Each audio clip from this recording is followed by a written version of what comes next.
বন্ধুগণ, আমি তোমাদের বলেছিলাম সারপ্রাইজ ব্লগ আসতে চলছে। চলো সারপ্রাইজ আর আওয়েটেড রাখলাম না, এবারে তোমাদের সাথে ব্লগ শেয়ার করতে শুরু করলাম। আমরা এখন বাজে প্রায় 6:45 বাজে, আমাদের 6:50 ট্রেন ছিল। তো হচ্ছে কাঞ্চনজঙ্ঘা এক্সপ্রেস শিয়ালদা থেকে। তো এখন আমরা চলে যাচ্ছি হচ্ছে ট্রেনের উদ্দেশ্য শিয়ালদা থেকে। আমাদের বাড়ি থেকে খুব একটা ডিস্টেন্স নয়, তো রাসমণি বাজার হয়ে যাচ্ছিলাম। দেখবে যখন বাড়ির পাশ থেকে যখন যাবে না, এটা আমার বাপের বাড়ি আর আমার বাড়ি আর কি, তো তখন মনে হয় যদি সত্যি কাউকে দেখতে পারতাম, ঘরের কাউকে টাটা করতাম। তো এই সময়টা কেউই জেগেছিল না। তো শিয়ালদা থেকে ট্রেন ছিল, দেখো আমি আর আমরা সবাই, আমরা 4 জন, আমি, আমার মেয়ে, আমার হাজব্যান্ড আর আমার বান্ধবী তার হাজব্যান্ড। এই দেখো কত লাভিং আর কেয়ারিং হাজব্যান্ড, দেখেছো?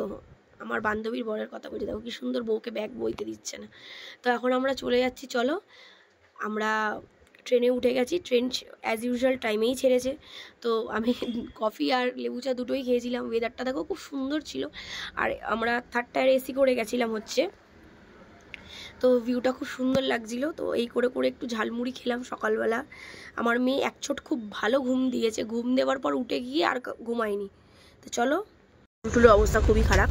আমি আর চুল করে এসেছি, দেখো কত বড় হয়ে গেছে। তো ম্যাজিক চুল। এখন প্রায় বাজে 9:33। তো আমাদের ট্রেন 10:30 আই থিঙ্ক, 10:30 কি 10:40 আমাদের নামিয়ে দেবে রামপুরহাটে। তো এবার বুঝতেই পারছি আমরা কোথায় যাচ্ছি। বলে তো আমরা কোথায় যাচ্ছি? জয়তারা। আবার মন্দারমণি বলতে যাচ্ছিস তুই? জয়তারা, জয়তারা, জয়তারা মা। আমরা এখন তারাপীঠে যাচ্ছি। আমি অনেক আগে গেছিলাম, বিয়ের অনেক আগে তখন, আর এখন বিয়ে হয়ে মেয়েকে নিয়ে যাচ্ছি। যদিও বা আমি যাইনি, আমার মেয়ে কোনোদিন যায়নি, ওটা ফার্স্ট টাইম, আর এটা আমার সেকেন্ড টাইম তারাপীঠে। এই নিয়ে দুবার গেছি, দুবার। তো চলো তোমাদের সাথে পারিবারিক করে বা সব ব্লগ শেয়ার করছে। এই আমার উপরে বান্ধবী রয়েছে, ফোন ঘাটছে, তার উপরে ওর বর আছে, আমার বর রয়েছে এই সাইডে। ওইখানটা আমার বর। ওইখানটা কি? ওইখানটা বর তোর বর? ওর বাবা হয়েছে, ওর বর। বাবা কোনোদিন বর হয়? হ্যাঁ, ওর বাবা ওর বর, ঠিক আছে। তাই ওর বর ওখানে শুয়ে আছে, আমার বর না। তো ব্লগটা কন্টিনিউ করছি। টাটা, দেখা হচ্ছে আবার। বন্ধুগণ, কাঞ্চনজঙ্ঘা থেকে আমরা এসেছি আজকে তারাপীঠে যাব বলে। এখনও পর্যন্ত ট্রেন বোলপুরে দাঁড়িয়ে রয়েছে, বোলপুরে। তো এখনও বলছে 45 মিনিট লেট, যেখানে আমাদের অ্যারাইভাল 10:30 আছে, সেখানে আরও 45 মিনিট লেট দেখাচ্ছে। তো জানি না মা কী করবো, পুজো দিতে পারবো কি পারবো না কখন। চিন্তা হচ্ছে যে শনিবার, তো যেহেতু শনিবার পুজো দেওয়াটা সবাই বেশিরভাগ দিনে শনিবারই পুজো দেবে, আর মন্দিরে অবশ্যই ভিড় হবে আজকে শনিবার বলে কথা। তো জানি না কতটা কী হবে, দেখছি। আমাদের সাথে সব শেয়ার করছি বাড়ি। আবার দেখা হচ্ছে। আমার মেয়ে পাগল হয়ে গেছে, আরও অপেক্ষা করতে পারছে না, তো পাগলাগিরি করছে, নেচেই যাচ্ছে কন্টিনিউয়াসলি, কোনো কারণ হচ্ছে। প্রচণ্ড পরিমাণে জ্বালাচ্ছে, ঘুম ভেঙে গেছে, তারপর থেকে ব্যাস ওর আর সবাই মাঝে নিজের ঘুম ভেঙে গেলে আর কাউকে ঘুমাতে দেবে না, নেচেই যাচ্ছে। তো এখনও ট্রেন লেট আছে সব। এখন আমরা তারাপীঠে লাইনে আসছি। তো এখনও আই থিঙ্ক এখনও 20-25 মিনিট বাকি আছে রামপুরহাটে যেতে। তো দেখি কখন যাই, কখন পুজো দেবো জানি না। তাই বেশি কথা বলে তারা যাচ্ছি, দেখি কতদূর কী হয়, ওর সাথে শেয়ার করছি। তোমরা ট্রেনের স্ট্যাটাস দেখতেই পাচ্ছ। এখন আমরা রামপুরহাটে প্রায় চলেই এসেছি। তো 46 মিনিট ডিলে ছিল, তো এবার আমাদের নামার টাইম হয়ে গেছে প্রায়। তো এখন আমরা হচ্ছে রামপুরহাট স্টেশনে নামবো। তো আমরা রেডি হয়ে গেছি একদম নামার জন্য। ওখানে একটু রোদ ছিল, মানে হালকা ক্লাউডি ছিল, রোদ ছিল, বাট গরমটা একটু ছিল, লাগছিল প্রচণ্ড পরিমাণে। 11:11 নামালো আমাদের কাঞ্চনজঙ্ঘা, অনেক লেট করে গেছে। যেখানে আমাদের 10:30 নামানোর কথা, সেখানে 11:11 নামছি।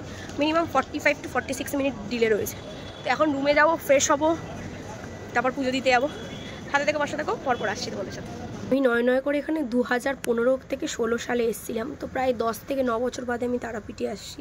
অনেকটা গ্যাপ হয়েছে, রাস্তাঘাট অনেকটা চেঞ্জ হয়ে গেছে। আগে এত লোকজন, এত মানে ভিড়ভাড়টা ছিল না, একদম ফাঁকা ফাঁকা ছিল, প্রচণ্ড পরিমাণে গরম। তো আমরা এখানে অটো রিজার্ভেশন করে গেলাম 250 টাকা করে। ওখানে শেয়ার রয়েছে, কিন্তু শেয়ারে সত্যি কথা বলতে দরকার নেই, একদম কমফোর্টেবলভাবেই যাব। তো আমরা 4 জন মিলে একদম হই হই করে চলে গেছি। এখানে রাস্তাঘাট এখনও অনেক চেঞ্জ হয়ে গেছে। আমি যখন এসেছি ঠিক করে রাস্তা হয়নি। দেখো 9-10 বছর বাদে একটা স্বাভাবিক, তো একটা ভালো কিছু পরিবর্তন হবে সে তো জানা কথা, কিন্তু রাস্তাতে বিশ্বাস করবেন এত সুন্দর হাওয়া দিচ্ছিল, আর হালকা রোদটা ছিল, সাথে করে হচ্ছে তোমার মেঘলাটা ছিল, ওয়েদারটা এত দারুণ লাগছিল, আর হাওয়া দিচ্ছিল, মানে এত সুন্দর লাগছিল, তোমায় কি বলবো, বলে বোঝাতে পারবো না। এই জায়গাটা দিয়ে যখন যাচ্ছি না, ঠিক মন্দারমণির কথা মনে পড়ে গেছে। তো এখন আমরা 20 থেকে 25 মিনিট তো অবশ্যই লাগবে রামপুরহাট থেকে তারাপীঠ যেতে। দেখো এই যে আমরা তারাপীঠ চলে এসেছি, দেখো একটা মায়ের লোগো রয়েছে এই তারাপীঠে, কি সুন্দর না? আসলে এই জিনিসটাও আমি ঠিক দেখিনি, কারণ এর আগে যখন এসেছিলাম সবই এখন আমার কাছে নতুনই লাগছে, যেহেতু এত বছর বাদে গেছিলাম। তো আমরা যেই হোটেলে ছিলাম সেটা হচ্ছে সতী শান্তি ধর্মশালা। তো এই প্রপার্টিটা নতুন, তো চলো তোমাদের সাথে সব ব্লগটা শেয়ার করছি রুমের। বন্ধুগণ চলো তোমাদের রুমের ভিউগুলো একটুখানি দেখিয়ে দিই। তো সবার প্রথম দেখো রুমে ঢুকছি, ঢোকার পর এটা হচ্ছে 2nd ফ্লোরে 205 নম্বর ঘরে আমরা ছিলাম। তো এই দেখো রুমটা দেখো খুব সুন্দর। আমরা ডাবল বেডরুম নিয়েছিলাম, যেহেতু একদিনের জন্য, তো দুটো আলাদা রুম নিইনি। তো আমরা দুজন কমফোর্টেবল, আমরা প্রত্যেকবারে এরকমই করি যখনই যাই, বেশিরভাগ চেষ্টা করি ডলমেটারি নেওয়ার। মানে আমরা দুজনের সাথে খুবই কমফোর্টেবল, আর একদিনের জন্য যাচ্ছি। তো দেখো বাথরুম ঘর খুবই ভালো। আর আমরা এসি রুম নিয়েছিলাম, আর এই রুমটার ভাড়া ছিল 1400 টাকা একদিনের জন্য। তো 1400 টাকার মধ্যে আমি বলবো এই রুমটা সত্যি আমরা ভালো পেয়েছি। তো চলো ব্লগ শেয়ার করি। এখন বাজে প্রায় 12টা 9। তো আমরা এখন ঠিক রয়েছি এই সতী শান্তি লজটা হচ্ছে ঠিক তারাপীঠ মন্দিরের পিছন দিকটা, পুরো ঘুমসি সমেত খুলে দিয়েছে। এই সময় রুমে ঢুকলাম, এখন প্রায় বাজে 12টা 10, 1:30টার সময় মন্দিরে যাব। তো এই হোটেলটা আছে ঠিক সতী শান্তি লজটা ঠিক রয়েছে হচ্ছে তারাপীঠ মন্দির যেটা, সেটা আমরা ব্যাক সাইডে রয়েছি, পিছন দিকটা ঠিক। আমি ভিডিওতে তোমাদের দেখিয়েছি, প্রচণ্ড ভিড় ছিল। তো আমরা এখন এসছি সবাই, এখন ড্রেস ফ্রেস নিচ্ছি। আমরা ডলমেটারি রুম নিয়েছি, দুজনে এক জায়গায় থাকবো, একদিনের ব্যাপার তো তাই ডলমেটারি নিয়েছি। তো এটাই বলবো যে ব্লগটা আবার কন্টিনিউ করছি, রেডি হয়ে তোমাদের সামনে আসছি। টাটা।